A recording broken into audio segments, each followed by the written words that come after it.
नमस्कार दोस्तों, आप देख रहे हैं VK tool channel Vishnu ji के साथ। दोस्तों कैसे हैं आप सब? उम्मीद करता हूं कि आप लोग अच्छे होंगे। दोस्तों आज हम बात करने वाले हैं कि 3 महीने में 3 लाख रुपए तक की कमाई कैसे किया जा सकता है। ऐसा कौन सा बिजनेस है या व्यवसाय है जिससे कमाई की जा सकती है। दोस्तों आज के वीडियो बहुत ही इम्पोर्टेंट है और बहुत ही नॉलेजफुल होने वाला है। दोस्तों आप सोच रहे होंगे कि यार इतना कमाई कैसे किया जा सकता है, और दोस्तों वो भी मैं गांव की ही बात कर रहा हूँ। और दोस्तों यह जो बिजनेस है, वह जो बिजनेस है, अगर आप खेती में इंटरेस्ट रखते हैं तो दोस्तों आपके लिए ये मालामाल करने वाला बिजनेस आज के लिए मैं आइडिया लेकर के हाजिर हूँ। दोस्तों अगर आप चैनल पे पहली बार आए हैं, चैनल को सब्सक्राइब, वीडियो को लाइक जरूर कर दीजिएगा। तो चलिए दोस्तों आज का वीडियो शुरू करते हैं। दोस्तों अब हम बात करते हैं कि 3 लाख 3 महीने में कमाई करने का क्या जरिया है, क्या कमाई किया जा सकता है, और बहुत कम समय में बिना मशीन, बिना दुकान का। आपको दुकान भी नहीं करना है, ना ही कोई आपको बहुत बड़ा मशीन लगाना है।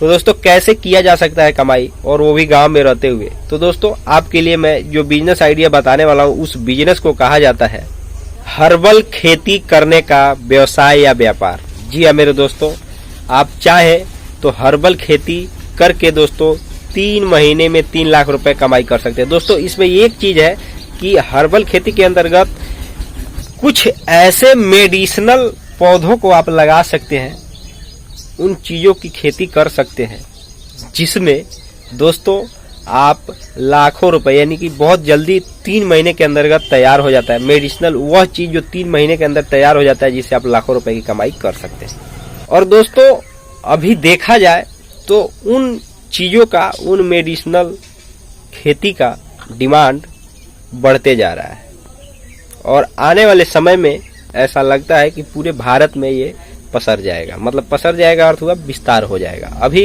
इन मेडिसिनल चीजों की, मेडिसिनल पौधों की खेती अभी सभी जगह नहीं की जाती है, गिने चुने जगह ही की जाती है, जहां पर खासकर से नजदीक में कंपनियां जो बनाती हैं दवाइयां, वो नजदीक में होती है या उनका वहां संपर्क होता है, वहीं पे उसकी खेती की जाती है। लेकिन दोस्तों अभी एक तरह से देखा जाए तो सभी ग्रामीण क्षेत्रों में इसकी खेती नहीं की जाती है। लेकिन दोस्तों इसका बिजनेस का एक अच्छा खासा जरिया है, जिससे दोस्तों लाखों रुपए तक कमाई की जा सकती है। और दोस्तों इस बिजनेस को नेचुरल हर्बल खेती भी कहा जाता है। दोस्तों अब हम बात करते हैं कि ये खेती के अंतर्गत कौन कौन से ऐसे पौधे आते हैं, उनका क्या नाम होता है, और दोस्तों उसको कैसे उगा सकते हैं, और उसमें कितनी लागत लगती है, और उसमें कितना आमदनी होता है। और दोस्तों मैं एक तरीके से खेती तो इसका नहीं किया हूं, लेकिन हाँ कुछ पौधों को मैंने लगाया हुआ है। तो दोस्तों उस एक्सपीरियंस के आधार पे मैं आपको बताने वाला हूं कि किन किन चीजों को देखने के बाद ही इसका खेती किया जा सकता है। दोस्तों इसका खेती किस मिट्टी पे की जाती है, क्या वह जल निकासी वाली मिट्टी, या मिट्टी में कौन सी मिट्टी, किस प्रकार की मिट्टी पर खेती की जाती है, उसके बारे में भी हम आज इस वीडियो में बताने वाले हैं। तो दोस्तों सबसे पहले हम समझ लेते हैं कि मेडिसिनल खेती या मेडिसिनल वह कौन से पौधे हैं, वो या कौन सा चीज है जिसकी खेती की जाती है, और जो कि 3 महीने के अंदर तैयार, मतलब जल्दी तैयार हो जाता है, और आपको उसमें ना ही बहुत ज्यादा पूंजी लगाने की आवश्यकता, हजारों में पूंजी लगाने की आवश्यकता होती है, और दोस्तों उसमें कमाई लाखों तक जाती है। तो दोस्तों सबसे पहले हम बात करते हैं तुलसी की खेती। आमतौर पे देखा जाए तो दोस्तों तुलसी की जो पौधा होता है उसको धार्मिक पौधे के रूप में देखा जाता है। लेकिन दोस्तों आपको ये जानकर हैरानी होगी, या आप जानते होंगे कि तुलसी के मेडिसिनल गुण भी होते हैं।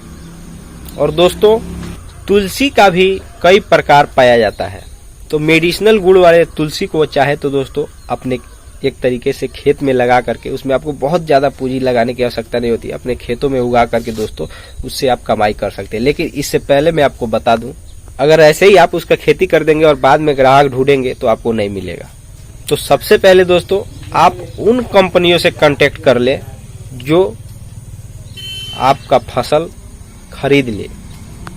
तो ये काम आपको पहले करना है, आप कंपनियों से कॉन्ट्रैक्ट करने के बाद ही इस खेती को करें, अन्यथा आपका जो समय से लेकर के आपका जो सामान है वो सब बर्बाद हो सकता है। बाद में पता नहीं कोई कम रेट में ही ले या ले ही न, आपसे संपर्क ही न करे, तो आप कॉन्ट्रैक्ट करके कंपनियों से तब इसकी खेती करें। दोस्तों इसके बाद एलोवेरा, जी हाँ मेरे दोस्तों, मैंने अनेकों वीडियो भी बनाया होगा एलोवेरा पर और पुराना वीडियो होगा, तो हो सकता है आपको ढूंढने में टाइम लगे, लेकिन मैं बता दूं एलोवेरा का खेती मैंने थोड़ा सा अपने घर पे ही किया था। दोस्तों वो ऐसा चीज है ना, बहुत ठंडा चीज होता है और सर दर्द में कहा जाता है कि सर दर्द में उसको थोड़ा सा काट करके उसको छाप देने से ऐसे सर का दर्द आराम हो जाता है। दोस्तों उसके अनेकों प्रकार के गुण हैं, जो कंपनियां इसको भी खरीदती है उनको पता है कि किन किन चीजों में इसकी उपयोगिता है, क्या गुण है इसमें, उस पर मैं नहीं जाना चाहता। दोस्तों एलोवेरा की भी खेती कम समय में तैयार होने वाली खेती में से एक होता है, जिसमें आप लाखों रुपए की कमाई कर सकते हैं। इसका डिमांड अभी के टाइम में देखेंगे तो काफी ज्यादा बढ़ रहा है। दोस्तों इसके बाद जो है वह मुलैठी, मुलैठी का भी खेती किया जा सकता है। दोस्तों ये सब खेती करने के लिए बताया जाता है कि अनुमानन अगर 1 हेक्टेयर खेती की जाती है तो 15 से 20 हजार के आसपास इसमें लागत लगता है, सारा कुछ मिला करके, लेकिन इसकी कमाई लाखों में होती है। दोस्तों अब हम आपसे बात करते हैं कि यह किस प्रकार की मिट्टी में तैयार किया जा सकता है और इसकी खेती कैसे की जाती है। तो दोस्तों मैं मुलेठी को तो नहीं बता सकता, लेकिन 2 चीजों के बारे में मैं आपको बता देता हूँ, तुलसी और एलोवेरा, क्योंकि ये खुद का एक्सपीरियंस है। दोस्तों तुलसी की अगर बात करें तो तुलसी के जो मेडिसिनल गुण वाले पौधे जो होते हैं, जैसे कि मैंने आपको पहले ही बताया कि इसमें कई प्रकार के होते हैं, तो एक धार्मिक चश्मे से भी एक चीज को देखा जाता है तुलसी, लेकिन दोस्तों इसमें मेडिसिनल गुण वाले भी तुलसी होते हैं, तुलसी के पौधे होते हैं या तुलसी भी होते हैं।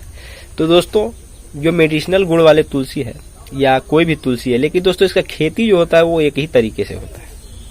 वह यह चीज में होता है कि दोस्तों इसका खेती कहीं पर भी अगर आप करते हैं तो उसी मिट्टी पे करें, चाहे वो बलुई मिट्टी हो, दोमट हो या कोई भी मिट्टी हो, चिकनी हो, लेकिन दोस्तों जल निकासी वाला वहां साधन हो या जल निकासी वाली मिट्टी कहा जाता हो। जल निकासी, जहाँ जल रुकता ना हो वहां से निकल जाता हो, मतलब ऊंचाई जगह पे उसका खेती करे, बहुत आसानी से हो सकता है।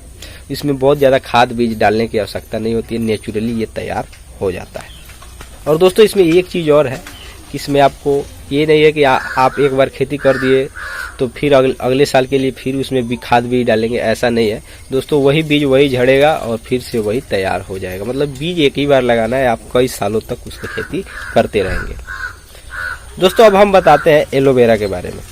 दोस्तों एलोवेरा का भी खेती अगर कहा जाए तो वो भी सेम ही चीज है। वहां भी अगर पानी अगर इकट्ठा होने लगता है तो वो धीरे धीरे गलने लगता है, मतलब वो धीरे धीरे खराब होने लगता है। खराब होते होते वो पौधा जो होता है वो सूखने लगता है। और जितना धूप वाले जगह पे उसको किया जाता है, मतलब लगाया जाता है, बरसात के टाइम में लगा दें, लेकिन जैसे जैसे ऊंचाई जगह पे लगाए, धूप होता है ना, वो उतना ही हरा भरा और बहुत अच्छा दिखता है। देखने में तो ऐसा लगता है कि जैसे मान करके चलो प्रकृति का कोई ऐसा चीज है जो धरती पे आ पहुंचा, अजीबो गरीब लगता है एलोवेरा। उसमें भी हो सकता है कि कई प्रकार के गुण होते हो, कई प्रकार के एलोवेरा होता हो, लेकिन दोस्तों नेचुरली जो एलोवेरा है उसके बारे में मैं बात कर रहा हूँ कि वह भी ज्यादा पानी में नहीं उसको लगाया जा सकता और ना ही उस जगह पे लगाया जा सकता जहाँ जल निकासी का मिट्टी नहीं हो। तो दोस्तों यही सब चीज है, बाकी आप खुद डिसाइड कर लीजिएगा।